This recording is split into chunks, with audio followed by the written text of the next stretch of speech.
Welcome to Edmonton and Rexall Place, where it's the third meeting of this young season between these two teams, the Vancouver Canucks at the Edmonton Oilers. And the Sedins with Vrbata have combined for 13 points in those first two meetings, but Ryan Nugent-Hopkins, Taylor Hall, and Jordan Eberle have combined for 15 points in their last 5. So this might be one of those matchups tonight, an all-Canadian matchup that goes between those two big units. The PA announcer, Al Stafford, next. Welcome to the hockey game tonight.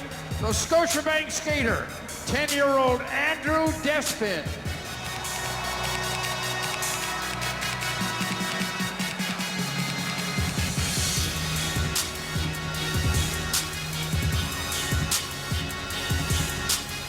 Now, Oilers fans and hockey fans, would you please rise, remove your hats, and join country music recording artist Candice Ryan with the singing of our Canadian anthem. Oh, Canada, our home and native land, true patriot love in all thy sons command. With glowing hearts we see thee rise, the true north strong and free. From far and wide, oh Canada, we stand on guard for thee. God keep our land glorious and free. Oh Canada, we stand on guard for thee. Oh Canada, we stand on guard for thee.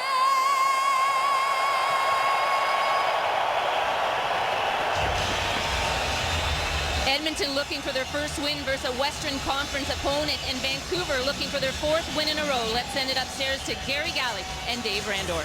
Thank you, Kathy. Hi, everybody. Welcome to Rexall Place, where the Edmonton Oilers are wrapping up a season-high 7-game homestand. And speaking of sevens, how about 7-1 Ryan Miller, who was also 9-0 career against the Edmonton Oilers, and he's got a shutout against them earlier this season. Down at the other end, making his 7th consecutive start, is Ben Scrivens. And after a shaky start, he has tightened things up considerably and is looking for his first win this season against the Vancouver Canucks. Third of 5 meetings between these two. The referees are Francois St. Laurent and Dennis Leroux. Jay Sherers and Brian Mock are the linesmen, and right away the two head coaches go to their top units. The Sedin line out against Hall, Nugent-Hopkins, and Jordan Eberle. That top line trio for the Oilers, no points in the previous 2 meetings so far this season against Vancouver. Radim Vrbata steps in over the Edmonton line, and it is offside right away. Gary? I think the bigger point is, can they control the Sedin line? That's the line that's done the bulk of the damage, and if you're Dallas Eakins, yes, you'd like to see your young first line get some points in this game and get on the board, but you've got to tag team this line. It may not be Nugent-Hopkins all night, but you may see Boyd Gordon out against the Sedins as well.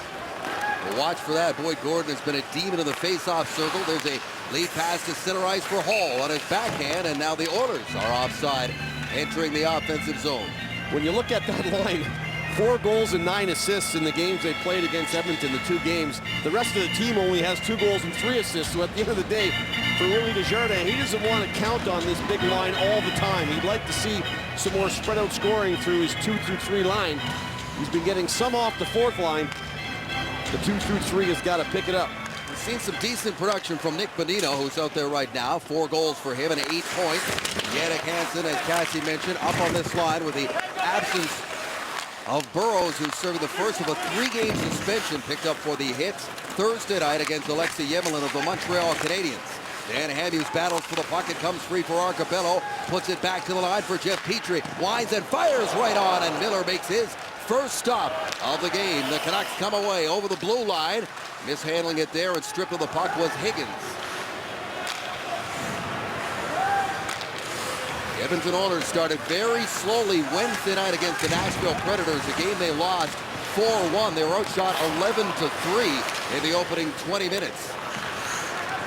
Well, a lot has been talked about the fact that they started off 0-4-1, all against Western teams and Pacific teams, and then of course the eastern winds blew in from the East Coast, and that was palatable for them as they went 4-0 against those teams, and then the wake-up call against the Nashville Predators. 4-0 and a 4-game win streak. They are 4-2 in this 7-game homestand before they hit the road starting Tuesday night in Philadelphia. Sent in hard around the boards. Miller out of his net to handle it and stop it up. Sees Matt Hendricks coming his way. Fourth line on the ice for the Oilers. A very productive, reliable unit so far. Now here comes Zach Kassian in, snaps a shot, and Scrivens got a piece of that as the rebound goes into the corner. Here comes Jesse Joensuu. Joensuu steps in on the line, waits for some help, looks for the trailer. He's got Hendricks. Hendricks shoots. And Miller comes out and makes the stop, and we have our first penalty call of the game, and the Edmonton Oilers are going to get an early power play. Here's that fourth line for the Edmonton Oilers. That creates a ton of energy as Matthias go in the box for hooking. And a great setup as you'll see Joensuu come over the line, and as he hangs the brakes on, he's able to find Hendricks cruising in the backside. And there you see the hook on Hendricks. He is able to get the shot off. Good on Miller getting to the top of the blue paint. That fourth line for the Edmonton Oilers has been great for Dallas Eakins. Face-off win back to Justin Schultz. Here is Jordan Eberle now. He lost control of the puck, and it's chipped down the ice. His power play comes into the night 20th overall. 2 for 20 on this homestand, Gary, and 1 for 7 against the Vancouver Canucks, who are right now a pretty good penalty-killing team. Well, they went through a stretch where they were allowing, I think, 4 consecutive games they allowed a power play goal against, but they've tightened it up in the last 3 games. Oilers back with the puck in the offensive zone. Higgins out there watching his man. It comes to the line. Across to Schultz. One-time blast. Well wide. Eberle the rebound. Miller the stop. And the rebound is shoveled down the ice by the Canucks and Nick Bonino. The old backboard bounce. Most D-men in the National League are looking for it. They don't have a straight lane. They lay it off that back wall, and the forwards just hunt it down. Good job by Perron, who was looking for his first goal of the season. Has he been snake bitten? Sounds like a play you used a couple of times. Back then, they weren't blocking him as much as they are now. Benoit Pouliot now scored a goal against the Montreal Canadiens earlier this week. His first goal as an Oiler. Here's Brad Hunt. He wears number 59. Mishandled the puck, bounced off his stick, and he has to retreat. Nervousness, huh? I mean, that's twice now. Eberle lost it on the half wall, and then right there, Hunt. Good pass up to Pouliot. Goes back to Hunt. Got a good look. Shoots. And he just missed the top corner. Hunt has scored his first NHL goal against these Canucks. Here's a chance. Turnover right in front. Oh! Top shelf was open for Purcell, and he missed it stick side. What a great chance and a great feed out front for Teddy Purcell. Purcell, who scored his only goal with the Oilers so far in the first meeting, and he hasn't scored since. Good looking power play for Edmonton, although it's had a few little miscues. It's created 3 good chances. Got to hit the net. That power play is over, so you're right. A couple of good chances, but nothing to show for it. Here comes Yannick Weber now. Weber gains the zone in there. Cross-ice feed, finds Sedin. Henrik on the backside, and his shot was blocked right in front. Flipped back out to center ice. Daniel now scored the overtime winner against the Canadiens in Vancouver on Thursday. And what was a very entertaining game. Here's the captain, Henrik. In the corner, he is pinned there by Marincin. Comes free for Daniel. Daniel with Verbata. Radom Verbata trying to step around Fane, goes back to the line. They move it across to Tanev, into the middle, off a skate, and out to center ice. In now for Verbata, has some room, he drops it off. Sedin's going to work. Here's Tanev with a shot. Scrivens the save, and he bats that puck out to the neutral zone. Scrivens busy and sharp again to start. Verbata rolls off that check. Henrik with a backhand feed. There's Higgins up there on the forecheck. In on Jeff Petrie. Strips Petrie of the puck. Good work down low by Ryan Nugent-Hopkins to try to move it up the boards. Here is Petrie now, resetting with the captain, Andrew Ference. Hansen gets that puck to sit down. Now he moves in, cuts into the middle, drops it off for Hamhuis.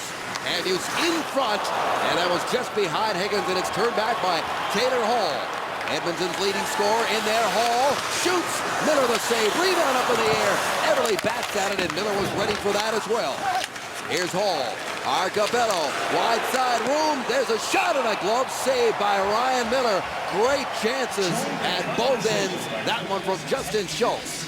Great hand-eye coordination by Eberle, and I talked about the power play for the Edmonton Oilers, and great shot by Hunt, but he blasts it wide as he had Dorsett in the shooting lane, and then this one right here again, a turnover and great opportunity, and right across to Purcell, and he couldn't pull the trigger, and then right back comes the Vancouver Canucks, and what a slice pass through the seam, and Scrivens had to be sharp coming across almost on his backside to make that save. 2 shots, by the way, for the Oilers on that power play. Hunt manages to keep that puck in there. Biza goes into the corner against David Perron, who led the Oilers in goals last year, has none so far this year. It's so important that you just get that first one to get you off to Schneid, and then everything just falls into place. Right now, you know he's squeezing his stick very, very tightly. Second on the team right now, Gary, in shots on goal, for lack of trying. There's a turnover. Canucks trying to feed that one out in front. That is Brad Richardson. Speaking of hot sticks, he's got 3 goals in his last 2 games. He gets some help digging it free by Mathias. Back to the line. Tanev takes a blast. His stick breaks, and he's backing up. Purcell has to circle back while the Oilers complete a line change. Teddy Purcell, one of those guys they added to the Edmonton Oilers. Their lack of size up front really an issue on their top 3 lines. And when you look at the fact Draisaitl and Purcell, and those are key additions, and Pouliot to building up some size on their team so they can get into those scoring areas a little bit stronger. Speaking of Pouliot, in on that turnover from Bieksa, trapped it at the line, can't center it out in front. Back checking there was Vey. And now Hamhuis takes a bump, makes the play, and it's sent in. Near corner. There was Dorsett. In after that one, there's Sestito laying the lumber as he meets Mark Feinhardt. Sestito playing his first game this season. In the absence of Burrows, he draws in on this 4th line. Led the NHL in penalty minutes last season.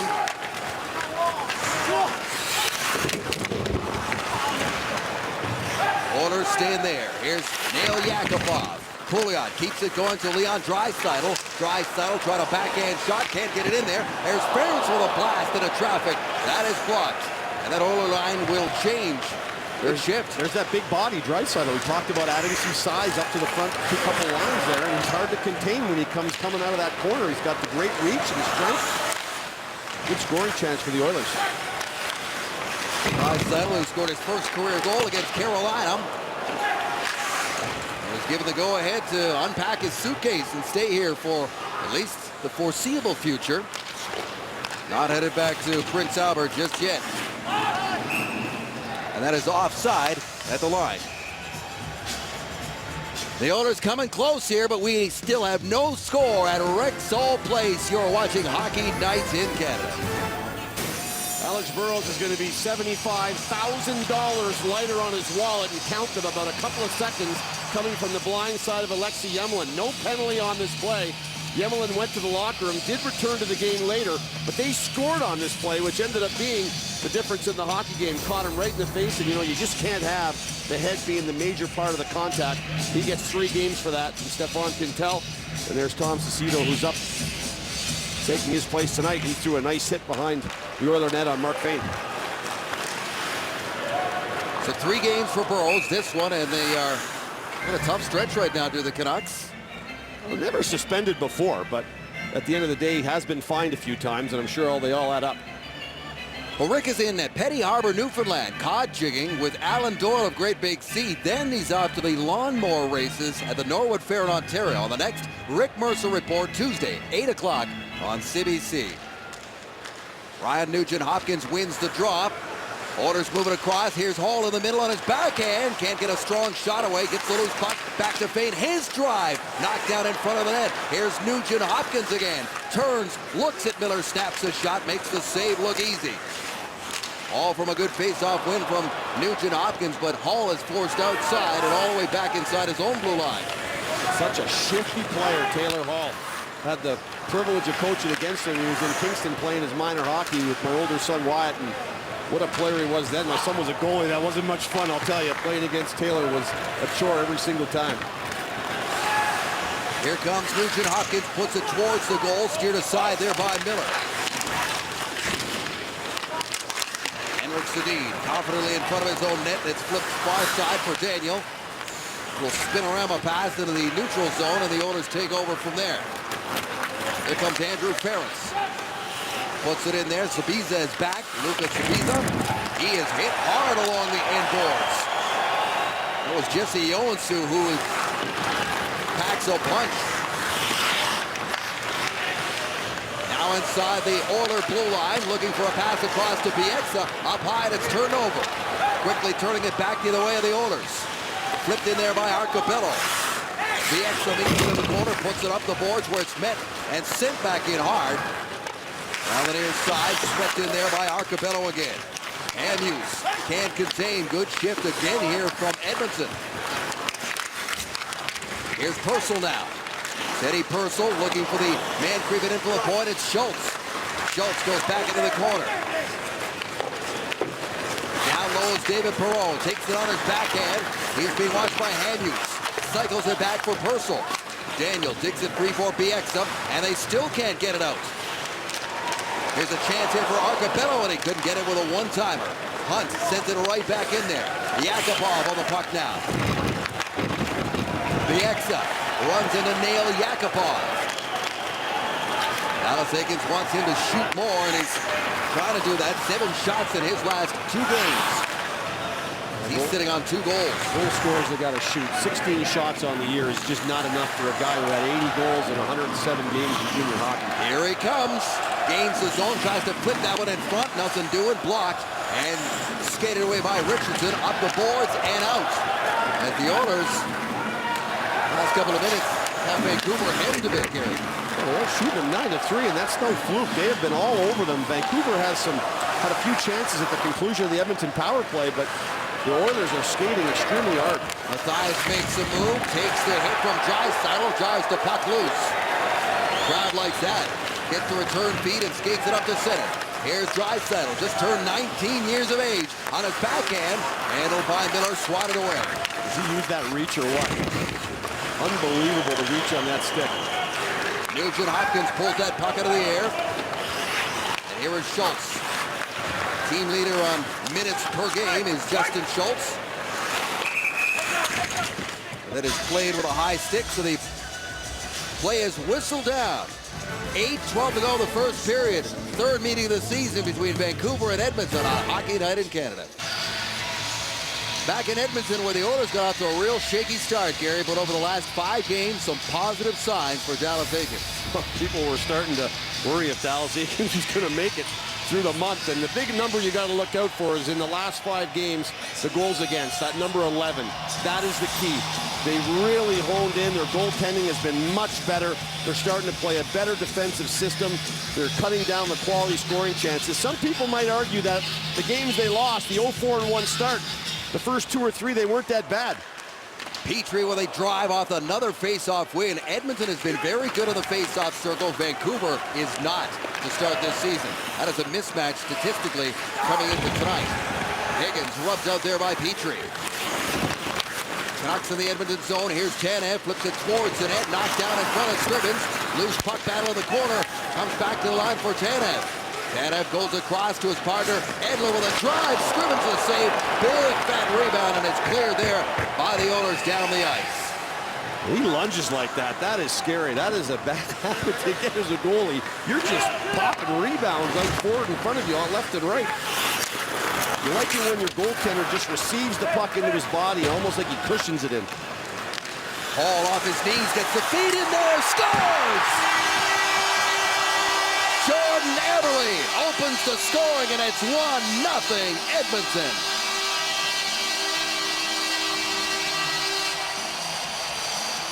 They haven't produced against the Vancouver Canucks in the first 2 games, so that changes right here tonight. The Oilers have been on the heels of the Vancouver Canucks, and you know what? It's a nice exit out of their zone, and then he stepped to the banana as he was crossing the red line, but he had the presence of mind to keep the puck in front of him and get it over to Jordan Eberle, and where he is best is in tight little pockets of space. Around the net, he cuts right in a tight spot from the ref cam, and you'll see that thing find its way into the back of the net. On the 10th shot, they solve Ryan Miller and take a 1-0 lead. Good look at the replay there from the ref cam, being warded by Dennis Leroux tonight. And it's 1-0 for the Oilers, who had a very sluggish start Wednesday night on home ice against Nashville. They have yet to beat a team from the West. They've only had 1 point so far. That's an overtime point against these Vancouver Canucks. And they're right back on the attack. And that was a game, Gary, early on in the season in Vancouver that Edmonton led by 2 goals on 3 separate occasions. Like I said, there was a few games earlier that they really felt like they played well enough to win and didn't, and I think they just got in a bad place. But tonight they have started it out. They know this is their last game at home for a while. You gotta make hay at home. Jordan Eberle with the goal, his 3rd of the season, 99th of his career. Hall and Schultz pick up the assists. Both Eberle and Taylor Hall sitting on 98 goals coming into action tonight. Eberle's at 99. And the big line is on the board against these Canucks this season. Here's Bieksa now, half-forward, puts it towards the net, off the stick of Dorsett. And he joins the battle down low, Kevin Bieksa. And the Oilers come away 3-on-2 at center ice. It's the big boys again. Hall had that puck batted away. Back into the corner looking for Taylor Hall. He's got Nugent Hopkins, goes back to the line. There's a blast right on, and Miller makes the save. And hangs on, but he's been beaten once tonight by Jordan Eberle as the Edmonton Oilers try to wrap up this homestand in style tonight. Welcome back. Craig Ramsey signed autographed card was the first that Dallas Eakins received as a kid. Ramsey has been previously with Ottawa and Tampa, teams that were rebuilding. When it got off to a rough start here, Ramsey's knowledge was invaluable. His philosophy is no matter how difficult it gets, you can't change the coaching plan. Otherwise, the players use that as an excuse rather than their habits. The Oilers lost their first 5 before going 4-1 in their last 5. Dave? Certainly made a difference, at least early on. I think he's made a difference with Dallas Eakins, to be honest with you.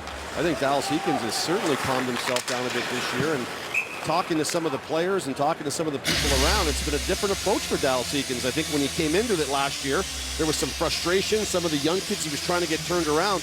I think now this year it's a better understanding of them, and by bringing in Ramsey, having Keith Acton here, and Rocky Thompson, these are some good voices for these kids to get to know and grow with. And I think they've done a wonderful job of settling things down here. Eakins throws the big line back out there for this offensive zone face-off. That one won by the Canucks. To the line and out. It's Henrik.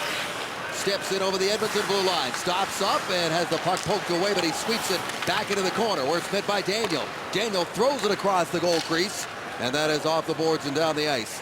You talk about that 4-game win streak. They held Steven Stamkos to no points. They held Ovechkin off the score sheet. He didn't have a shot on goal until the 3rd period.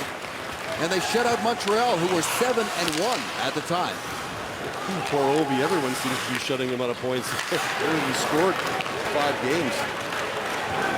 Held pointless, but good job by the Edmonton Oilers just refining themselves. Doesn't come easy all the time. You got to be diligent. Arcabello's shot found the mark. Jamming away there is Perron. But hugging that far post, Ryan Miller keeps it out.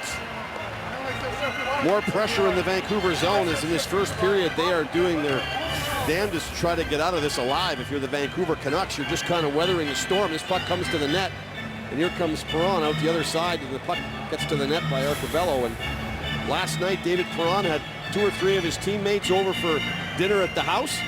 Halloween night, they had their dinner, and then they passed out candy to approximately 300 kids. Could you imagine ringing the doorbell when it opens up? There, the Edmonton Oilers serving you candy. That would be pretty cool. You just keep coming back. It was the same 10 kids. Yeah, exactly. Hey, David Perron's out. He's got awesome candy. Full chocolate bars, the big ones. Oh, no, I can't even imagine. change of the assist, by the way, to the Eberle goal. It is now Hall and Martin Marincin now getting the second assist. Well, Rick is in Petty Harbor, Newfoundland, cod jigging with Alan Doyle of Great Big Sea, and then he's out to the lawnmower races of the Norwood Fair in Ontario. That is on the next Rick Mercer Report, Tuesday night at 8, right here on CBC. Little swap of centermen for the second and third lines for the Oilers, and it's paid some dividends here in this first period. Draisaitl and Arcobello swap spots, and both lines have been good. So over 4 minutes remaining in this first period. Aiken's telling you and I this morning that he feels that first period they played against the Vancouver Canucks in this building a couple of weeks ago. They lost the game 2-0. He says the first period they played against Vancouver was the best period of hockey he has seen in his time behind their bench. And I think that's what a lot of people, and that's what I was trying to allude to earlier, is when you look at the fact that this is a team that in a lot of people's minds just weren't playing well because they were losing early. It wasn't the case, and I think that the coaching staff here in Edmonton realized that, and they didn't jump on the players. They just kept building on it, and at the end of the day, they found their way through it, and hopefully that will have dividends as you move forward. Well, that's the question, right? Oh, look out. Here's a chance. A break. Yakupov in there. Stopped by Miller. What a burst of speed from Nail Yakupov. Saw daylight, and he took off, splitting the D, and Miller, the big money goalie, does it again. Great speed through the middle of the ice, and you'd like to, I think the Oilers would just like to see him get rewarded quickly so he could get some confidence in around the net and get that scoring touch back he had in Sarnia when he played in the Ontario Hockey League. Kicked in there by Matt Hendricks. Swept into the corner. Andrews takes a hard hit there from Joensuu. He's led a couple of hard thundering checks already in this game. Hendricks not shy to throw his weight around either. Boyd Gordon waiting for the loose puck. They spin it back to the line. Here's Petrie, loads, fires. Miller knocked down in his crease. Gets back up on his feet and gives the hairy eyeball to the referee there. Back down to the other end. Here is Lyndon Bay. Bay with 3 goals for the Canucks already, all 3 of them on the power play. Back to the line, Weber double clutches, then his wrist shot wide of the mark off the end boards. Dorsett can't find it. Sviza holds the line. Petrie, 2 open ice near side. Here's Weber stepping up in there, takes the hit, keeps it deep. Dorsett's in there as well, and the puck comes free for Joensuu. Jesse Joensuu, who may have found a home here in Edmonton. The New York Islanders waited for him for a long time, a second-round pick. Up and down to the minors and never really was able to bring it on a consistent basis. He's a big boy, and he likes to bang, and that was him who ended up running into Ryan Miller there. We'll have a look at that, but first we'll look at Nail Yakupov's chance as he comes cruising through the middle, and I like the way Edmonton has come to the puck and the way they've exited their zones. They got a goal out of it, and they got a great scoring chance there by Yakupov, and then as everyone comes to the net and the crowd gets in there, you'll see the stick of Kevin Bieksa pitchfork forward and catch Ryan Miller, knocking him backwards into his crease. What a busy period he's had. 14 shots already in this first period. He has kept his team in it. Far cry from the period in which they were outshot 11-3 on Wednesday night in their last game here. And that's not counting the 2 misfires that they had on the power play for Edmonton. They've had some good looks at him, and he's been up to the challenge. Here comes Nugent Hopkins again, straight up the gut. Eventually has the puck taken away, and the Canucks turn it back up to center. Henrik to Daniel, gets it back. Here's Henrik Sedin near side. Moving up is Bieksa, his sharp angle shot. Goes past Scribbins. Down in the corner, it's Daniel. Back to the line for Bieksa. Into the middle, Daniel Sedin off his skate to his stick. Feathers it in front, loose puck. Andrews with a drive. Rebound for Henrik, down low for Daniel, and it's out of his reach. The Sedin lines with Vrbata back to work. One of the top point-producing lines right now in the NHL. What an addition Radim Vrbata has been. Points in 8 of 10 games as a Vancouver Canuck to start the season. He's a give-and-go type of player, and that suits the Sedins just perfectly as they like to give and go and move around. He loves that kind of play, and just that last play, the chance at the net, was Vrbata getting to an open spot. Here's Nick Bonino now. Bonino on his backhand, gets it in there on Scrimmins. Another big rebound, loose, scores! Lukas Sviza ties the game.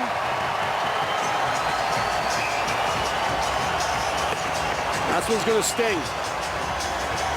And I mentioned the fact that I thought Scrivens was bumping pucks forward, and here the Vancouver Canucks hit the line and they come to the net. Bonino just throws an easy backhand, and Scrivens is lunging forward with his right shoulder. Instead of absorbing the puck in, he's bunting the puck back out into play, and he puts this into a tough spot right down in front, and it ends up getting bumped out into the high slot, and Spiza comes rolling into a wide open puck, and really a 4x6 as Scrivens is to the left post.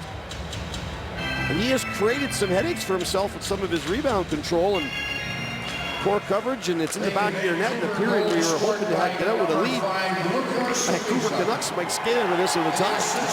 Yeah, one of the few mistakes they have made here in this opening 20. So Bonino and Higgins draw the assist on Lucas Sabiza's second goal of the season. This guy had 2 goals in the last 2 seasons combined. His only goal last season was against the Canucks. Here's Higgins. Back looking for more into the corner for Bonino. Tries to catch Scrivens leaning there. And it goes off his shoulders and back out into play. The Oilers just flip this one down the ice.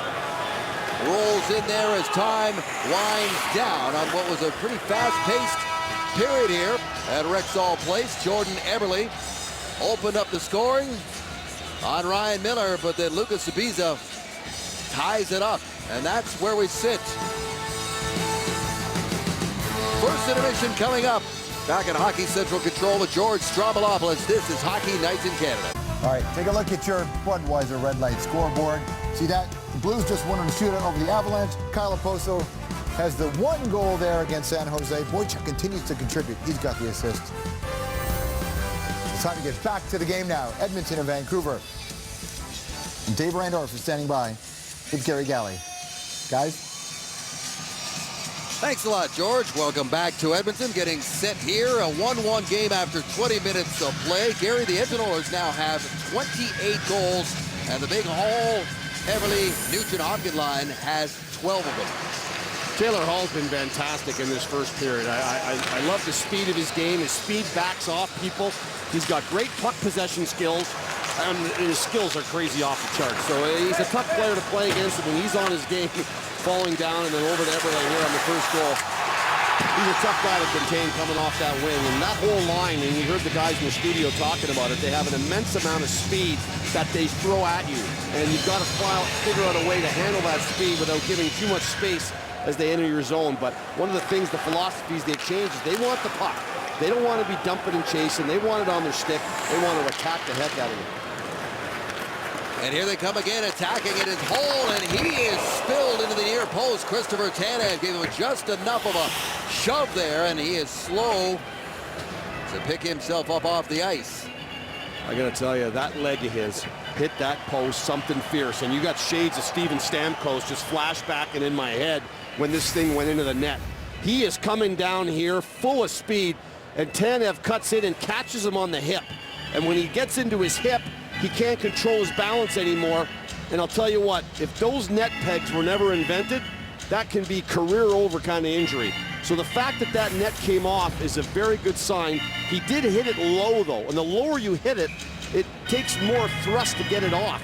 And you could see that leg just whiplash when he hit it, and hopefully he's gonna be okay. He remains on the bench. Trader's talking to him down below us right now. Put out in front for Henrik Sedin. Banks it off the inboard. Set play as Daniel was down there to make sure there was no icing. But the Edmonton Oilers at center can't keep possession of the puck. And the Canucks come in over the line. There's Daniel dropping it off. Angled shot that is stopped there by Scrivens off Urbana's stick. Here is Alex Edler. Edler with that very tough minus 39 last inning. He's +3 so far to start this season. Things kind of snowball on you sometimes, and I think a lot of guys were just out of sorts with the new coaching that was going on. Hamhuis now with some room, takes a look, snaps a shot through traffic. That goes off the inboards, and it's gathered up by Chris Higgins. Higgins trying to feed it out in front. Arcabello was there, chops it to the line, not out. Bieksa puts it right back in on Scrivens, who keeps the play moving. Fane on his back end to the glass and down the ice. It's amazing when you get a coach, and especially someone like John Tortorella has a specific way of doing things. Some players are going to be able to adapt to it, and some are not, and I don't think Edler was able to adapt. Play is whistled down at the Oiler blue line, and the update on Taylor Hall is that he has just headed down the tunnel towards the Oilers dressing room. Real unfortunate here, and it's nothing malicious here. Tanev's cutting down. He's going to his post. He has to. And you see him catch the left hip of Hall. And when you catch, like I said, you can't control your balance anymore. Your skates come off the ice. The good news is that his legs were in the air, so hopefully not as solid as impact as if they were, attached to the ice. So we'll monitor that. Here come the Oilers back in over the line. There's Draisaitl, snaps a shot that is blocked by Spiza, who's got the lone Canuck goal so far. Petrie puts it across. Ferris with a drive, redirected right out in front. And the rebound is swept to the near boards. Chip past Petrie. Now the Canucks come away. It's Richardson with Kassian. Kassian with a puck, can't drop it off. Mathias was the late man coming in behind him. Played well there by Petrie to break up that rush. Oilers dump it in and complete a change. Tanev back to get the puck with speed. Long bank pass up to Dorsett. Chipped into the Oilers zone. Scrivens out to meet the puck. Near boards. Sestito, who had 4 hits in that first period, rubs out Schultz, so they'll try the other side. Here's Johansson in a foot race with Edler. He angled him off. And Vey back there dependably to start the puck back up the ice. Here's Johansson determined here, but it's going to be a hooking call. And the Canucks are going to get a power play here. Things slowing as looks like a hooking call for Jonas, who's had a pretty frisky game so far. He's been in on the play hard. He's thrown a couple of hits. He's caused that kind of ruckus out in front of Ryan Miller when he fell backwards, and we'll have a look at it here as over by the Oiler bench. He cuts in and he yanks on the arms of Edler and then tries to go around him to steal the puck, and there's your penalty and there's your hook, and it's deserved, and the Canucks will see if they can't grab the lead. Edmonton power play, or their penalty killing rather, has been good of late, killing 12 of the last 13 power plays, and they're going to need it because this Vancouver power play is hot. Clicking in 4 of the last 5 games. They went 1 for 2 against the Canadiens on Thursday. Sent all the way down the ice, and Miller will reset to the back end with Edler. Vey back out there on this top power play unit. He leads the team with 3 power play goals. And Pouliot sends the Canucks back. When you've got a 33% clip in the last 5 games, you don't want to be taking a lot of penalties. And the good news is the Oilers are a pretty disciplined team. When your penalty killing struggles, you can't afford to take penalties, and the Oilers have done a good job of being disciplined. And then he's pocket a chance for Petrie to clear, and he does. It's early, Gary, but it's a tremendous improvement right now for Vancouver's power play, which was ranked 26th last season. The whole offense was off the charts bad last year. It was. Like I said, there was just not a good fit with the type of style the team was playing. And this year, Willie Desjardins has encouraged these guys to be more creative, handle the puck, don't worry about making mistakes. And I think they love the new approach. Higgins trying to feed it out in front. Hamhuis holds the line. Back to the line they go. There's Kevin Bieksa with a drive that is tipped right on the doorstep by Higgins, and it just goes wide. Higgins behind the net. Marincin back there trying to dig it free, and they does, but the Canucks have it. Out front, Hansen with a quick one-timer, and a good stop there by Scrivens. Jannik Hansen playing his 400th career game. He's got 3 goals, and close to number 4 right there.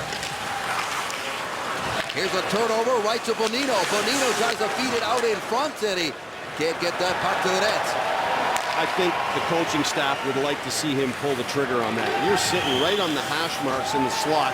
You've got the defenseman who uses the screen, and you're trying to throw it through a set of blades on the ice and a hockey stick. It just didn't get through. Power play's over. They register just 1 shot. Sean Mathias with speed down the right side. Back and forth he goes. Being watched by a couple of Oiler defenders. Now here he is behind the net. Mathias using that long reach. Cycles it back. Scrivens glancing over his shoulder. Trying to feed it out in front. A couple of Canucks down low digging for it. And finally comes free for Purcell. So Brad Hunt to David Perron. Tarcabello at center. Rolls it into the corner. Sabiza's back there. He's jarred. The Attic runners down there as well. So is Brad Richardson. Purcell trying to dig it free. Here's a chance for Perron now. David Perron spins away from Sabiza, skates with him and gives him a hard shove. Bumps him off the puck, and Purcell is as well. Flip down the ice. Petrie back to Getty. All the lines in the blender now for Dallas Eakins. With the loss of Hall, he's moved Eberle onto a line here with Ryan Nugent-Hopkins and Yakupov. Icing is the call against Vancouver, so we'll see what Nail Yakupov can do with some elevated minutes here in the top line. Some good opportunities for the Vancouver Canucks on a pretty decent-looking power play here. Kevin Bieksa lays this to the net. And Higgins, who already has a helper in the game, almost had himself a goal and a nice deflection. And here he bunts the puck loose. And what Vancouver does well is they slide people through that slot area, and then as one person leaves, another one comes in. Jannik Hansen with a great opportunity, just couldn't find the net. After that Oilers icing call, it goes in on the Canuck netminder, and Ryan Miller will hang on. When we come back, the faceoff will be in his zone. It is 1-1 here on Hockey Night in Canada. Time now to take a look at the Budweiser Red Light scoreboard. As usual, busy Saturday night in the NHL. Look at a few of the results, including, look at that one. 1-0, Gary. Winnipeg over the Rangers in a shootout. So Pavlik and Lundqvist both get shutouts. Evander Kane with the winner in the shootout. Hey, look at all the zeros on the board. No kidding. 3 shutouts, like you mentioned, the one in the shootout. And in Florida, Aaron Ekblad gets his first of his National Hockey League career. And a game winner to boot. Game winner. Maple Leafs over the Blackhawks. That's a big win for the Toronto Maple Leafs. And Robin Leonard, who just had a new baby, just welcomed into the family, played today as well for the Senators. And I don't think he got the result he wanted, that he was looking for, but Boston Bruins, who had to pull the plug on David Krejci right before game time, and Fraser comes in for him and scores 2 goals. So that's a big win for the Bruins over the Ottawa Senators. Nugent-Hopkins pulled that puck back, but the Canucks quickly on it. Daniel got it over to Verbata. Following up is Henrik. Try to put it towards the net, fanned on it just a bit, and the Oilers can't get it out. Here's Daniel Sedin in the corner. Helped out there by Henrik, spins it back. Fane is the only man there, puts it to open ice, near side. Edler steps up. Daniel at the near point, off a skate, bounces right to Nail Yakupov. Tries to feather one ahead, perhaps, for Nugent-Hopkins, but Christopher Tanev was back there, dependably. Daniel Sedin steps into a line with Verbata, sweeps it back in there. Henrik was pinned there by Ferentz. Here comes Jeff Petrie, bangs that one off the boards, dumps it in. What an opportunity for Yakupov to join that line with Eberle and Nugent-Hopkins to see if he can't get some chemistry with those guys. It's a well-documented story, the development of Nail Yakupov, and now Eakins is saying, okay, kids, you want to play with the big guys? Here you go. 1-1 game as it's sent back into the Vancouver zone. Off the boards, out of the reach of Dorsett. And this will be another icing call against the Vancouver Canucks. It's been quite the story here in Edmonton, and I think it's got to a point where, unfortunately, for Nail Yakupov, everything's about his defensive parts of his game, and people tend to forget. I don't think he's ever going to be a defensive specialist. This guy is built to score goals. That's what he does. And if he's not creating and trying to score goals, I don't think he's ever going to develop into that kind of player that I think he can be. Yes, you want him to be efficient defensively, but I think he has to use his instinctive skills in order to be the type of player that they expected when they drafted him. And right now, I just think there's so much going on in his head. I don't know if he's really playing naturally like he can. Here's a loose puck for Dorsett. He spins that wraparound attempt wide of the mark. Dorsett and Castillo up there on that forecheck causing trouble. Dorsett, who played for Willie Desjardins in Medicine Hat, he says he's really been impressed with how he has improved his skating. Penalty call coming up here. It's going to be a hooking call.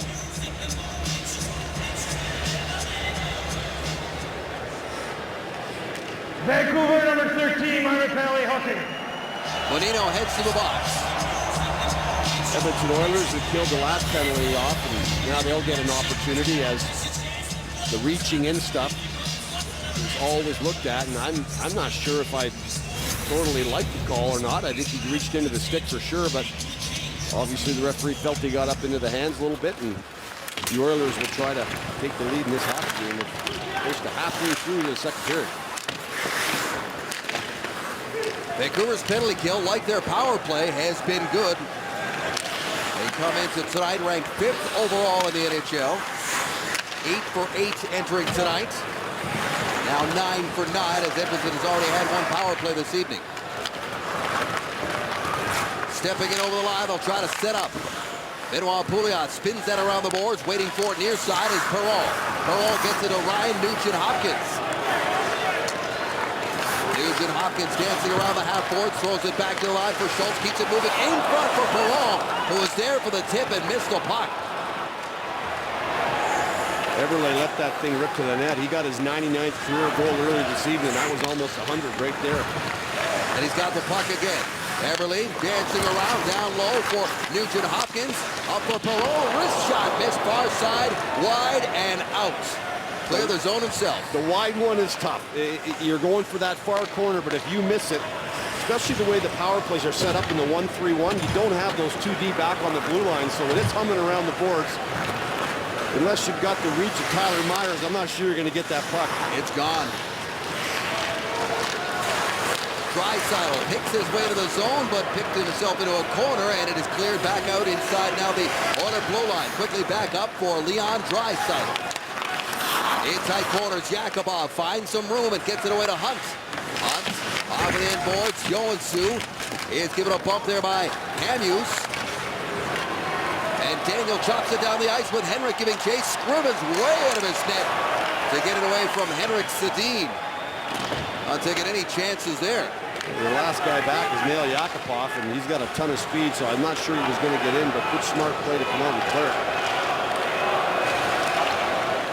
Power play is over. Draisaitl deep in the corner, so Edmonton now 0 for 2. No shots on that man advantage. Back to the line they go. Here's Petrie, takes a look in towards the net. Miller makes the stop. Perron on the second attempt, got the backhander in there. Good save by Miller. Perron still looking for his first goal of the season. He's come close a couple of times tonight. Past the midway mark now, a tie game in the second period. Dropped off by Hendricks. Perron's at the end of his shift, so he'll head off to the bench. And the Oilers backed up. Up to center for Boyd Gordon, who drops it off and hits to the net. Blocker save into the corner by Miller. Oh, there's a big hit in the corner. Heavy lumber laid there. Penalty call coming up as Jordan Eberle was buried in the corner by Lucas Biza. And he punches him in the back of the head, and that's the penalty we're going to see right here for Jordan Eberle. So Eberle is going to the box. Canucks on the power play when we come back. Welcome back to Edmonton, and early in this second period, Taylor Hall, he had an assist in the first period, but trying to drive wide on Chris Tanev, and you can see his right leg hits the post in there to the left side of Ryan Miller. He left the game, and he will not return to tonight's game, and as you can see him walking off, he's definitely not putting as much weight on that right side as he is his left. Dave? Thank you, Cassie. So the guy who's really being the heartbeat for the Oilers in this little resurgence they've been on over the last 5 games, done for the night, and that is of concern, and no doubt on that Oiler bench, which is now looking at a penalty kill situation. Vancouver 0 for 1 on the power play tonight. Eberle for roughing after he took that heavy hit in the corner. He turned into the hit. He tried to circle back, and as he circled back, Spiza just laid into him. It was a good, clean hit. Daniel Sedin with a puck, banks it off the boards, gets it to Edler. Edler over to Henrik. Into the corner with Lyndon Vay circling around in front of the net. That's out of the reach of Verbata and swept down the ice. They always get the retaliators, don't they? You can tell your kids in minor hockey when you're coaching them, son, they always get the guy who slashes back, so it really never fails. Lyndon Vay trying to gain the zone, trying to step around Ferris, who stays with him, and it slowly makes its way out of the Oilers zone. Back to get it is Henrik. Up to Daniel.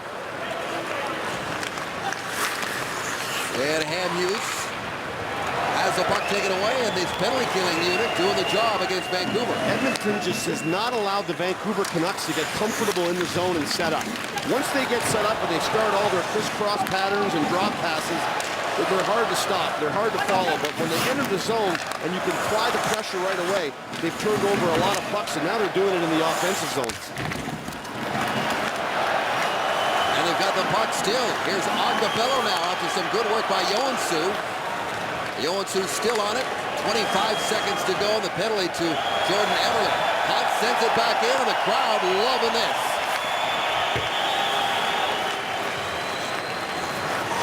Hamhuis, one last rush here for Vancouver with a man advantage.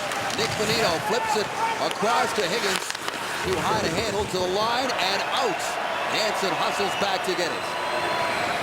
Right here. Eberle steps into the box. No shots for the Canucks on that power play as Hansen tries to split the D, but Matt Hendricks has the puck for Edmonton.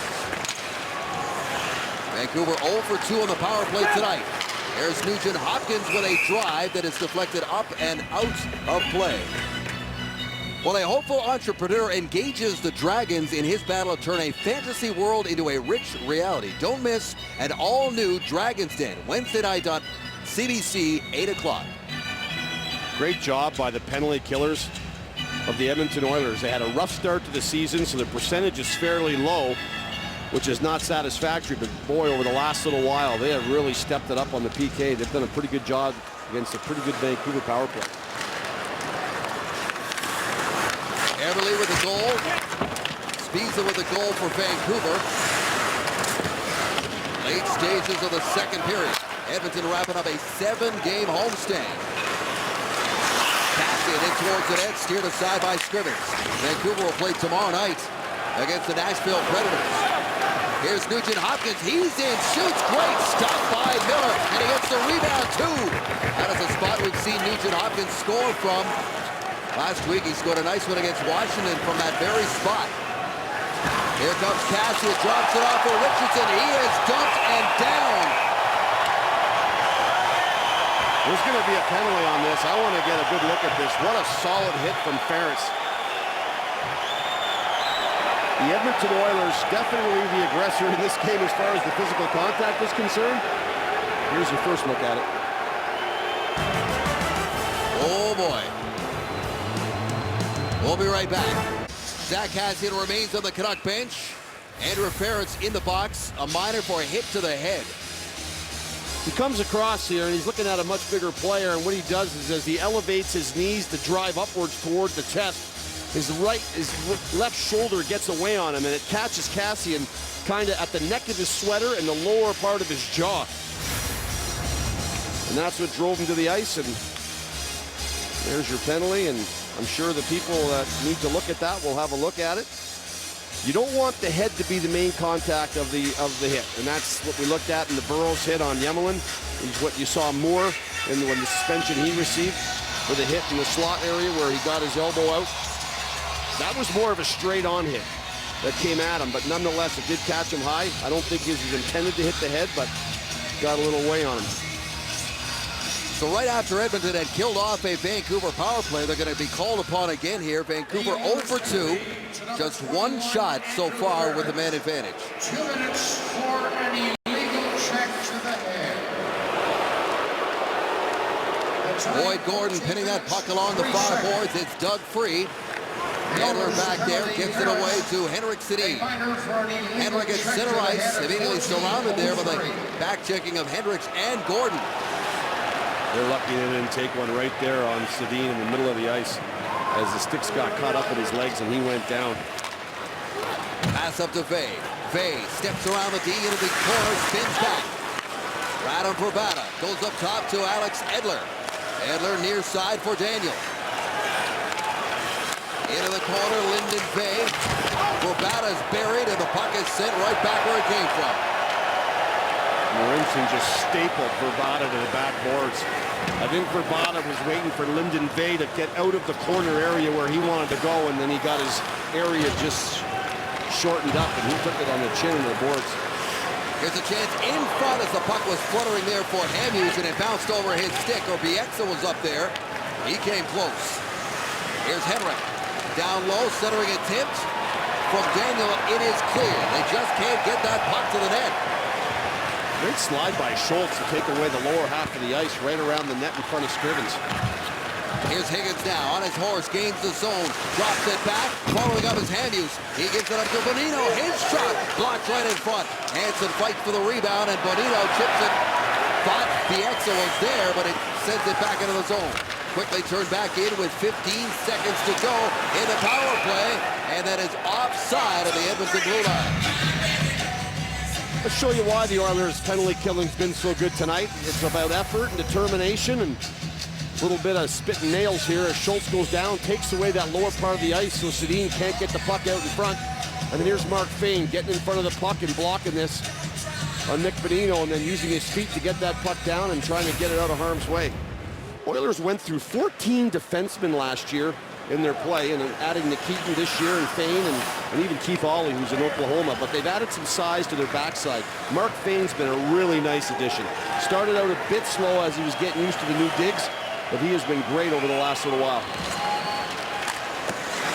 There's a shot on net from Mathias. No shots on net for the Canucks in their last 2 power plays, Gary. Kassian now. After having shaken off that hit from Ferris, tries to throw it out in front. Scrivens was ready for that. Some ugliness finally. We haven't seen much of this, and there's been a lot of contact. Sestito for the Vancouver Canucks has lit up a few people, and Jonas Su's been around it all night long. The hit from Ferris, we haven't seen a lot of ugliness, just starting to fester up here. Dennis Leroux giving you an up-close look at the discussion around that Edmonton net. There is Zack Kassian, who stays on that line with Richardson and Mathias because the head coach likes what he sees from that trio. If he can keep his discipline in check, he plays a hard game. He's hard to contain. He's got a decent set of hands. He's a big body cruising around. It's just his discipline he's got to keep in check. He's been good so far this year. Wrist shot from Edler, deflected wide of the mark. Here's Lyndon Bay trying to force his way out in front, spins it back into the corner. Sestito again, out front to Dorsett. Quick shot, rebound, scores! The Canucks have taken the lead, and it's Lyndon Bay doing the damage. All of his goals this year have been power play goals. All 3 of them, this one, a little bit different. His first even strength goal, and what I liked about this is as the play was cycling off the wall, Vey has the presence of mind to go to the net. He doesn't hang around the outer perimeter. He heads toward the net. And a juicy rebound that comes off the left pad of Scrivens finds the stick of Vey, and he doesn't waste a lot of time getting it back towards the net. And in doing so, he finds a hole in Ben Scrivens. The Vancouver Canucks take the lead. Lyndon Bay from Waka, Saskatchewan, about a 7-hour drive east of here. That is his 4th goal of the season. He scored his first NHL goal against the Oilers in the October 11th meeting. If I'm not mistaken, he too had a bit of time in Medicine Hat with Louis Desjardins. Oh yeah, absolutely did. There's a huge difference coming into a new team. The LA Kings, strong up the middle.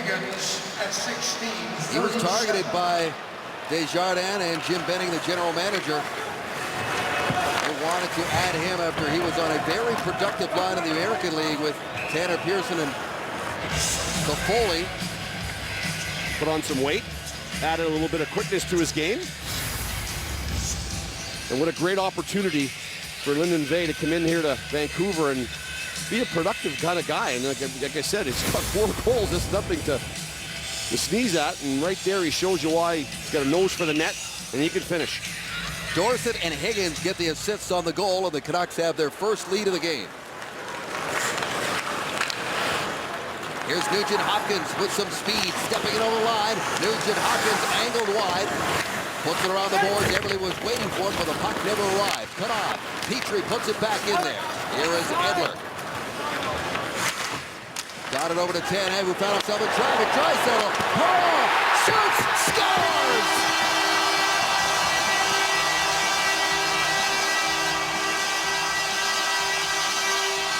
Tie game.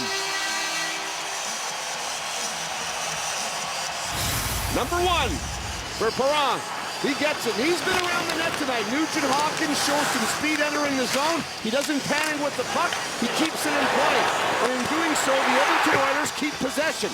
They cover all the lanes, and at the end of the day, it's Perron sitting on the right side. And as he receives the puck, as I said about Vey, he didn't have it on his stick very long. He got it. The only way you're going to beat Miller is catch him on the transition across the net, hopefully find an opening. And he did. 2:19 to go here in the second period. We're all knotted up at 2. A minute and 4 seconds after Vey scored to take the lead for the Canucks, David Perron ties the game with just over 2 minutes to go in the second period. Last year's leading goal scorer for the Oilers is on the board, but the Canucks are right back to work. Top line out there. Daniel Sedin towards the net. That goes off of Gordon in front of the goal and into the corner. What a pass by Draisaitl, huh? Patience to let him get into place, and then right on the forehand. Perfect location for him to get it and unload it. Draisaitl and Ference get the assist for the goal at 17:41.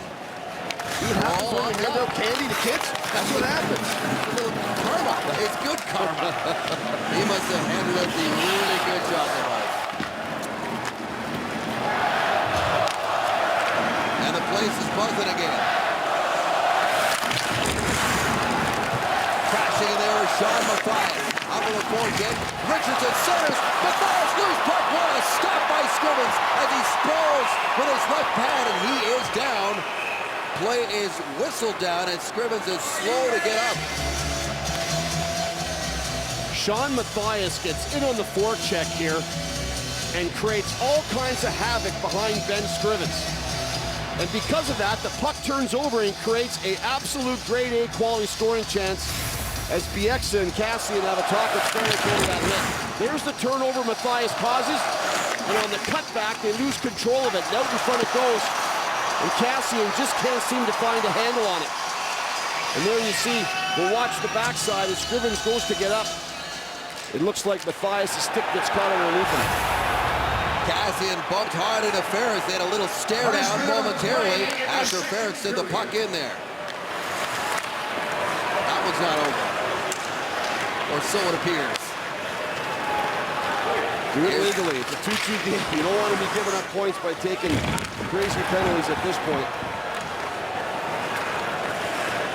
Petrie backs that one down. Richardson sees it, shovels it back in there. Final minute of the second period. Up the boards it goes to Jordan Eberle. He started the scoring tonight. And here's the captain. Ever since the hit from Ference, they have not passed up on one opportunity to get a lick back on him. That's about 3 hits they've cruised in, and they've made sure they're letting him know they did not like that hit on Cassian. I'm thinking these two teams are sick and tired of each other already. Third meeting of this young season. They played a handful of times in the preseason as well.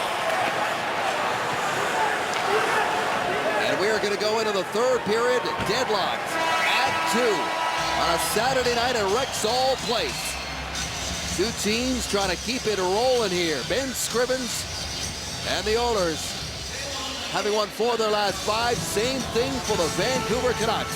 Vey scores at one end. David Perron on the other. 2-2 on Hockey Night in Canada. Welcome back to Edmonton, where after tonight, the Edmonton Oilers head out onto the road for 5 games. Their next home game is not till November 13th, but this all-Canadian matchup on a Saturday night is certainly not disappointing. Hi again, everybody. Dave Brandorf alongside Gary Galley. We're all tied up at 4 different goal scorers, and there's something brewing perhaps between Ference and Cassian. Well, as you said earlier, when you play a team as much as they've played each other, there's always going to be a bit of bad blood, and some of it spilled over after this hit right here by Ference. I know there's going to be a whole plethora of opinions on whether or not that should have been a game ejection, and I'm sure the disciplined people will look at it. This continued well after he got out of the box as Bieksa comes in and bumps him. Cassian has a couple of words with him. There you see Bieksa bump him on the backside.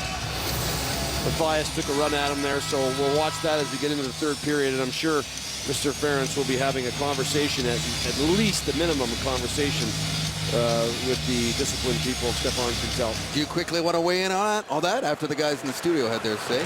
Well, you know what? Like I said, everyone's opinion is going to change, and Here's Henricks with a shot. Scriven's got a piece. Rebound lying there. And the Canucks maintain possession. Quick start to this third period for Vancouver.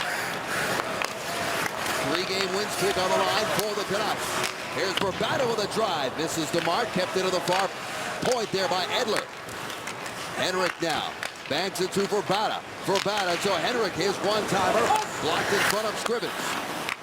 Top line for the Canucks. Going to work immediately here. Daniel Sedin. Kane pins him. Off the boards. Tanev tries to contain it, and he is forced outside of center. Sorry, I didn't get you a chance to get your word in there. Well, I wanted to make sure we didn't miss the chance, but you know, I think he was lunging at the body, and he got away on him. He got up into the chin area, and you're responsible for that, and that's good and fine. But I don't think there was a point where he was just targeting the head. You know, I think the Burrows hit was more of a target of just the head, which I think is more dangerous. I think he was trying to make contact with the main frame of the body, but he hit the head, and you just can't do that. Another shift inside the Edmonton blue line. It's batted out to center. Puck bouncing around there. And it's skated up ahead by Arcabello. Arcabello almost got flattened there by Yannick Hansen, who had him in his sights and in the track. Dustin Schultz pinned along the far boards. Can't get it in deep. Hamhuis backs up. And Hamhuis to center ice for Nick Bonino, who's got another point tonight. Bonino now has 3 goals and 4 assists, and this is 6th game of this stretch. Nice stretch for him. Here comes Eberle with a burst of speed, snaps a shot, and it goes wide near side. Eberle with a goal tonight as well. And this one is coming back down inside the Vancouver blue line.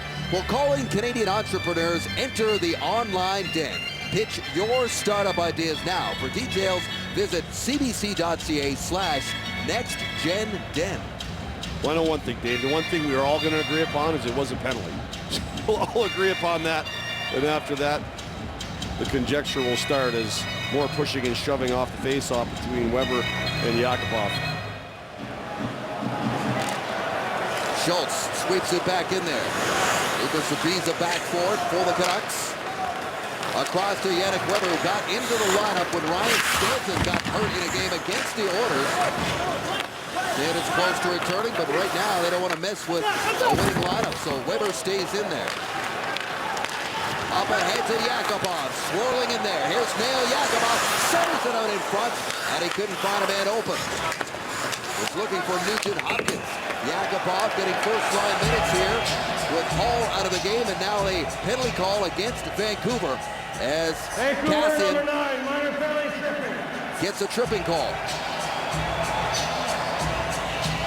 Ryan Nugent-Hopkins going to the net, just missed on a nice pass, and here's the penalty right here from Cassian, who drags the slew foot behind the feet of Eberle. And again, it's mentioned earlier, you got to control your emotions. It's a 2-2 hockey game. Yes, you're not happy with the hit you took, but if you're just going to go out and take penalties yourselves, you're not going to be much help to your team at this point. I think that's kind of a crazy penalty to take if you're Cassian. I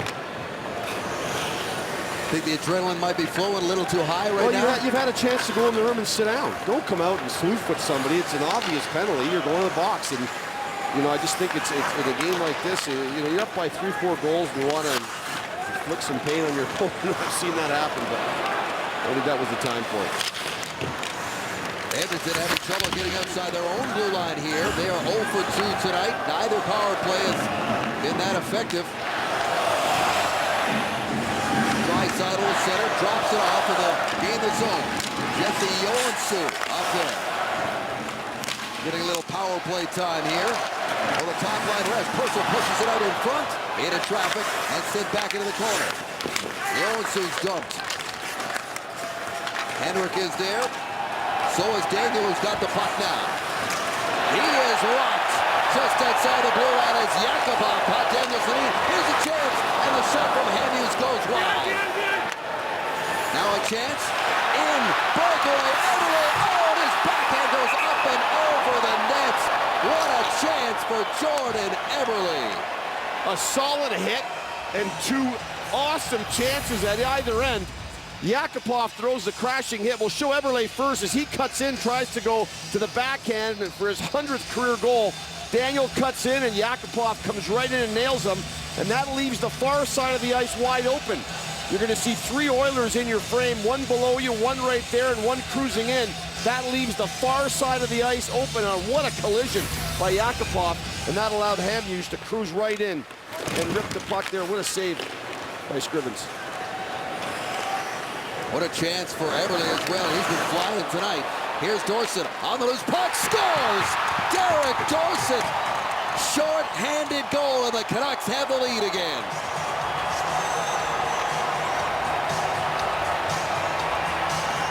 Just when you think you're going to have an opportunity on the power play, and Jordan Eberle misses on a glorious opportunity on a breakaway on a backhand, and then this happens to you. Scrivens throws it off the wall to nobody. You heard Kelly talking about his puck handling. Normally a better puck handling goalie, you've got to know where you're throwing the puck, and this is just nowhere near a good play for Scrivens. And a short side goal as we look at Cassian in the box. The hockey gods are with me. By number 51, Derek Dorsett. So a short-handed for Dorsett, his first as a Canuck. 4 minutes, 20 seconds ago on the power play. Here's Perron. He's in. Save made by Miller. The rebound is clear to the line, but not out. Held in there by Schultz somehow. Cross-ice feed. Whoa, it almost took a bounce for the Oilers right out in front. Pouliot was there. Cassian's up in the box. Oilers are stepping in, but it is offside. And the penalty is over as Cassian is out. A misdirection of the puck or an accidental direction change of the puck can cause a major headache for a goaltender. Miller's following the pass across, thinking it's going backdoor to Eberle, and as it clips off someone on the way through, it almost catches the short side.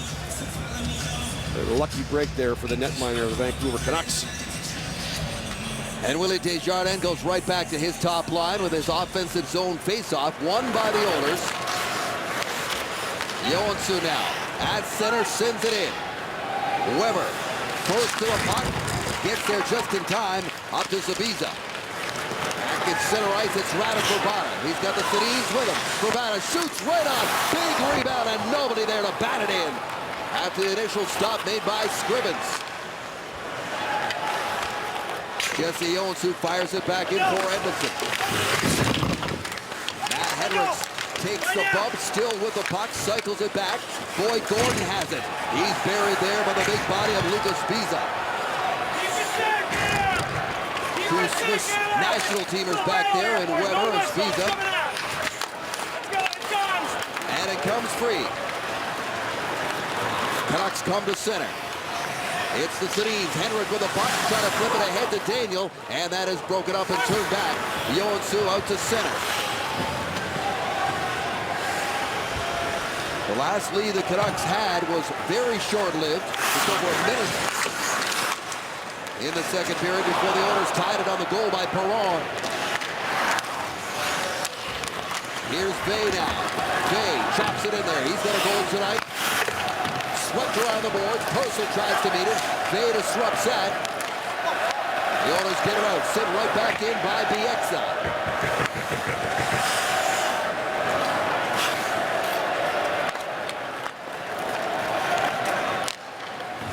Long bag pass cut off there by Kevin Bieksa. And they'll start again. Jeff Petrie back to get it for the Oilers. Bonino watching him, so he'll back up. Why Edmondson completes a line change. Eberle's back out there. He had that great chance moments ago. Off ahead now to Eberle. Pouliot's with him. Draisaitl's up there as well. Here's Eberle, stood up, gets it deep into the corner. Benoit Pouliot takes a look around. Runs out of room and lost the puck. But they turn it over to Eberle, who chips it right back in. Off the boards, Hansen trying to hold his ground on the far side, and it comes free. Here's Brad Hunt, down low, and they can't finish the play on the doorstep. It's Pouliot, and he fails to click. That lost stick on the ice made about 4 poke checks along the wall. As it was laying there, they just couldn't get by it. Stepping it over the line again, Draisaitl goes to the net, and that pass goes right to the skates of Nail Yakupov. Richardson Sees that check coming from Yakubov, who's feeling it after he hit Daniel Sedin moments ago. Back up to Richardson. Snap in there looking for a tip in front. Kassian had his stick tied up on the back check. Acapella, a long lead pass for David Perreault. Tries to step around Sabisa, nothing doing there. John Mathias battles with Ferentz, gets it out. Oilers moving quickly back up the ice. Here's Perreault with a step in there. He can't get it back in to go on Miller. Second attempt blocked by Hamhuis. And BX is back there to swirl it back to Sviza. Tight quarters for Perreault. He just couldn't get it from that forehand to his backhand out in front of Miller. Back and forth, these two teams go. Puck is up in the air. Henrik's lost his stick at the blue line. Now it's Daniel. Drops it off. Urbana was in tight quarters against Joensuu. Here's Hamhuis, steps in. He fires a shot. Off-legged into the corner. Chris Higgins just off the bench. Gets it to Bieksa. Touched up by Verbata. Scrimmage under his net. Leads it for Marincin. Marincin can't get it past Higgins. Back to the line they go. Bonino helps it along the way. Back in there. And Scrivens makes the stop and hangs on. Benoit Pouliot comes close to maybe tying this game up again. But he can't get it past Ryan Miller, who's 9-0 against the Oilers. Welcome back, and Ryan Miller with 21 saves tonight. And you can see he's had the Edmonton Oilers number over his career, 9-0-0. And he never consulted with Roberto Luongo or Corey Schneider prior to signing in Vancouver, but he does speak to Corey Schneider a lot since, about the city, about the organization, and about the media. The two know each other from the U.S. national team, and they have the same agent. And Dave, they text all the time and keep in touch on what's going on in each other's lives. Dave. Ryan Miller was named the first star of the win against Montreal the other night. He said afterwards, he said, it's my job to come in here and show some calm back there. That's the greatest thing to have in your goaltender is that kind of low pulse. You look at the great goaltenders in our league right now. A guy like Carey Price, very similar personality where he's just a low pulse in the net. There could be a lot of chaos around you, but if the guy between the pipes is calm, it seems to calm everything else down. I'll tell you what, Ben Scrivens, I mean, his career against Vancouver, 2-2, but a 946 save percentage and a 176 goals against is not shabby either. But tonight he's had a few little ruffles. Well, that Dorset goal, right? yeah, the Dorset goal he won't like, and the rebounds are hurting him right now as they trail by one. Nearing the midway point of this third period. Here's Yakubov with a loose puck, trying to wrap it around there, but Miller met him at the far post. Kassian now. Last center ice. Snaps that one in. Round the boards it goes, where it's met by Dorset. Trevay back out to Dorset, shovels it in front. Kassian couldn't get a shot away in his backhand. Here's Lyndon Vay now. Vay trying to get away from the check of Brad Hunt, who took the puck away from him. The return feed from Yakubov misses the mark. In case you missed it, Taylor Hall exited the game in the second period after colliding with a goalpost. He was trying to drive wide on Christopher Tanev, and he left favoring his right leg. He may have been the best player on the ice at the time he went down. He was flying. Speaking of flying, here comes Henrik. Henrik's in there. He's got his bird out in front. What a stop there by Scrivens. Game saver. Well, we mentioned he's had a few rough ones, but that wasn't one. What a great save by Scrivens. He keeps him in it. This is how Ben Scrivens has turned things around this season, and he may have saved the game right there for the Oilers. Back in Edmonton, Alberta, 12 games on the go tonight in the National Hockey League. Only 2 are still going as we look at the Budweiser Red Light scoreboard. Look at some finals around the league. Lots of shutouts. How about Marc-Andre Fleury with shutouts in 3 of his last 4 starts for the Penguins?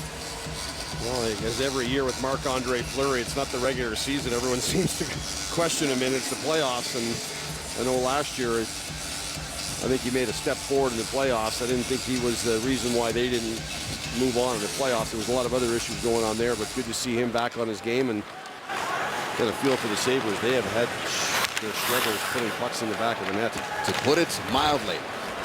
If the Edmonton Oilers can muster back a comeback here, they'll go back and thank Ben Scrivens for that last save. And what might be better than the save was the saucer pass from Sedin over the top of the long sliding defenseman. There are not many guys in the league that can make that play. Lloyd Gordon's line won the faceoff, sent the Sedin line all the way back down the ice. Now they're back to business in the offensive zone. Here's Tanev now. Tanev into the corner for Henrik. And behind the net is Daniel Sedin. Verbata's with him. Inside quarters and pinned along the end boards was Verbata. And now taking it away is Jesse Johansson. 8.5 to go. Oilers 4-2 so far this 7-game road trip, which wraps up tonight. They're in Philadelphia on Tuesday, looking for their first win against a Western Conference opponent. Yakupov with an off-wing snapshot that goes off a leg. Offside of the Vancouver blue line. Well, Jake teams up with a mysterious woman to track down a missing driver. Will they find him before a crime war breaks out? Catch an all-new Republic of Doyle Wednesday night, 9 o'clock on CBC. Have a look at this saucer pass from Henrik Sedin to his brother. I mean, you can't time that and get that up and down. That's 6 inches up, 6 inches down in a matter of a split second, right on the tape. All he had to do was push it to the net. The only thing that bettered that was the sliding across of Ben Scrivens. He stopped 141 of 152 in his last 5 games. He's been good. Good run for Ben. He's been good at this run. There's a pass up ahead to center ice. Yakupov darting around there, flips it in. Goes into the corner. Richardson now with the puck. On his back end to Sean Mathias. And Mathias floats this one down for Kassian. Try to chip it around Justin Schultz, who broke that up. Hunt to center it in. Brad Hunt from Maple Ridge, BC, who as mentioned scored his first goal in Vancouver earlier this season against the Canucks. Driven in, handled easily there by Miller. Calmly drops it and keeps the play moving. Handler steps out in front of his own net and gets the puck away to Weber. Weber steps up with the play. Shovels a backhand feed across, and it's swept right across the goal mouth there past Scrivens. Centered out in front by Bonino, and it ends up on the stick of David Perron to Ferris. Hansen, Petrie, off the boards, this is Weber. Weber rings it around, Hansen will chase after it. Bonino giving a shove from behind there along the end boards. Here's Higgins, cannot get around Arcabillo. And now Jeff Petrie with some speed in over the blue line. Bonino having him all the way. Snaps a shot that's wide of the mark.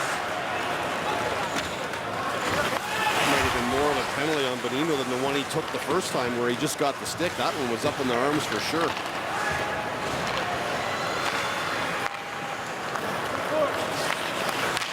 Canucks started this period very strongly and either taken away any kind of momentum the Oilers had built up in that second period when they tied the game. It was the unfortunate go-ahead goal. I mean, you're on a power play. You've just drawn a penalty, and just a miscommunication and a play you'd like to have back if you're Ben Scrivens, where you laid it right onto the stick of Dorsett. And Dorsett's got the puck right now. He'll wind and fire one right in there. Puck bounced off of Scrivens. Vey was there, but they couldn't get a second attempt. Here's Eberle now. Flips it forward. Bieksa back to get it. Kevin Bieksa. Snaps that shot in. Angled aside by Scrivens.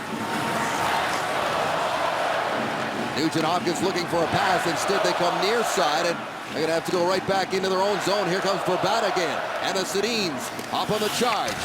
In the corner is Radim Verbata. Henrik sees the far man. It's Edler. Edler back towards the net. Verbata was there. They couldn't get a tip. Daniel now out of the corner. Cycles it back for Radim Verbata. Here's Tanev. Cycle game. Goes to work. Tanev in front. And everybody was tied up. Justin Schultz was on Verbata. Here's David Perron now. Skates it away down the right side. Perron, who's got his first goal of the season tonight, does not get very far inside that Vancouver zone and is sent back in on the Sedin line, heads to the bench. Hansen up on the forecheck. The versatile Jannik Hansen.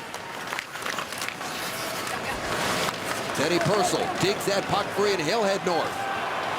He's got help with him on either side, flips it near side for Arcobello on his backhand, knocked down with a blocker by Miller. And back on the Canucks, led by Chris Higgins, who chips it in, and again they change up on the fly. Fresh legs. They finally catch the Canucks. Caught 3 guys. They get a 3-on-2, and you pass it to the backhand of your Arcobello, and you just can't develop anything off it. I mean, stay to the forehands, get the puck towards the net, create 50-50 pucks off, pucks going to the net. Those pucks, when you enter the zone along the blue line, I'd like to see more of those go to the net if you want to get some chances in the offensive zone. Out to center, Kassian gives it up to Petrie. Petrie quickly up, chipped in there by Draisaitl. Here is Miller. Leaves it for Bieksa. Cross-ice feed, knocked down on the fly, read by Schultz. Schultz couldn't step in, and it comes just outside the blue line. 3:24 to go here, the third period in Edmonton. And the Vancouver Canucks, on that goal right there by Dorsett, have a 1-goal lead. Jake teams up with a mysterious woman to track down a missing driver. Will they find him before a crime war breaks out? Catch an all-new Republic of Doyle Wednesday night, 9 o'clock on CBC. The Edmonton Oilers, if you wanted to have a little checklist, I think the one thing you check off right from the start, we mentioned it right on the onset of this game, is can you control the Sedin line? And I think with 3 minutes and 24 seconds to go, you've done that. Have they had some chances? Yeah, they've had chances. They're such a good line, so productive. They are going to get scoring chances. We saw one just recently. Scrivens made a great 10-bell save on, but at the end of the day, you've kept them off the score sheet totally, and you still find yourself down 3-2. And to state the obvious, boy, does this Oilers team miss Taylor Hall. Yeah, and you know, and for the Vancouver Canucks, you know, they get Dorsett right now, who's got the potential game-winning goal on the shorthanded goal. That's a big goal for them, and Vay gets his 4th of the year. And Spiza steps in and gets a big goal for him. So some goals in some unlikely spots, but nonetheless, you have to get those when you're on the road. It's not always your big line that's going to produce for you. You got to get it from other places. Brad Richardson's another guy who's had 3 goals in his last couple of games. They've been getting it from some secondary spots. Speaking of being on the road, the Canucks home tomorrow night to Nashville. Been on the road for 4, including 3 games in 4 nights in California. Oh, the terror ride right there. No kidding. Thought Halloween was scary. Last season, Vancouver was 2-9-3 against the teams from California. And there was a couple of beatdowns in that mix as well. Going into California now has a whole different look to it, and everybody knows that. And here's a look at your next 5 games for the Vancouver Canucks. And Nashville's no slouch either, and the Colorado Avalanche are getting it going again. And then you hit the 3-headed monster in California. They came into action tonight just 4 points out of the division lead. Here's Draisaitl now at center, trying to get something going here. Another 2.5 minutes remaining. Yakupov in the corner. Lost his footing with Henrik Sedin watching him, and the puck comes out to center ice. Ferentz backs up in his own zone. Gives it up to Jeff Petrie. Petrie, the smooth skater, wires a long-range shot out on Miller. Not fooled one bit, angles it into the corner. The Oilers keep it in for now. Amuse gets it away to Bieksa, shovels it up the boards. Higgins to Bonino, to Hansen, and in. Not enough end zone offensive time for the Edmonton Oilers. They're getting in for a second, 2 here or there, and then they're letting the Vancouver Canucks exit the zone just way too quickly. A lot of one and done. It's been an excellent third period here by the Canucks. Right from their opening shift. Good solid road period here in the third for the Canucks, and ever since the 5-minute mark hit, they've been just in the 5-minute shutdown. Nugent Hopkins gains the zone. Scrivens goes to the bench. Extra attacker on with 1:20 to go. Pouliot charges in there. Puck flutters down the ice. All the way down there, there's a race for it. Matthias gets there, beats him to the hash marks, and there's no icing. There should have been a penalty on Matthias. He got the stick into Nugent Hopkins' waist on the way through the neutral zone that slowed him up and enabled him to get to negate that icing. Final minute now. Net is empty. Hamhuis with a puck on his backhand, just puts it in deep. Schultz back in at Dorsett, forces him to move the puck, and he does. Benoit Pouliot floats that one into the center ice, and look out. Oh, hits the post. Henrik hits the post. Second chance, and they can't find the net again. Well, they keep the puck down here. For now, Hunt's lost his footing. Here's Matthias. Another chance of the open goal. They can't find it. Here's Benoit Pouliot at center. Steps in, drops it off. Wrist shot, and Middle got a piece with the glove. Puck bounced back in front, but out of harm's way. Verbata gets it outside the line. Yakupov up in the air. Middle pulls it down. 12 seconds to go. Back to center. Matthias. Kevin Bieksa floats one down the ice, and the Vancouver Canucks look as though they're going to hang on with a face-off in the Oilers zone. There was an icing coming up. Nugent Hopkins definitely had a step right here. And the stick gets into the waist, and he pulls on the back of him. You can see Nugent Hopkins' stride got off, and that enabled Matthias to catch up. And the linesman waved off the icing. They never really clearly got out of their end for about 20-30 seconds. That's why he's upset, and I don't blame him. I think he's got a case. The stick got into the arm. It slowed him up. I don't see how that got missed, but it did. Along with about 3 wide open nets for the Canucks when there was no goalie in it. So the Canucks improve to 8-3. Ryan Miller improves to 10-0 lifetime against the Edmonton Oilers. Ben Scrivens and company wrap up a 7-game homestand going 4-3, and it is now 4 straight wins for the Canucks, Gary. 10-0 for Ryan Miller. Nugent Hopkins is still talking to the linesman as he's going off the ice.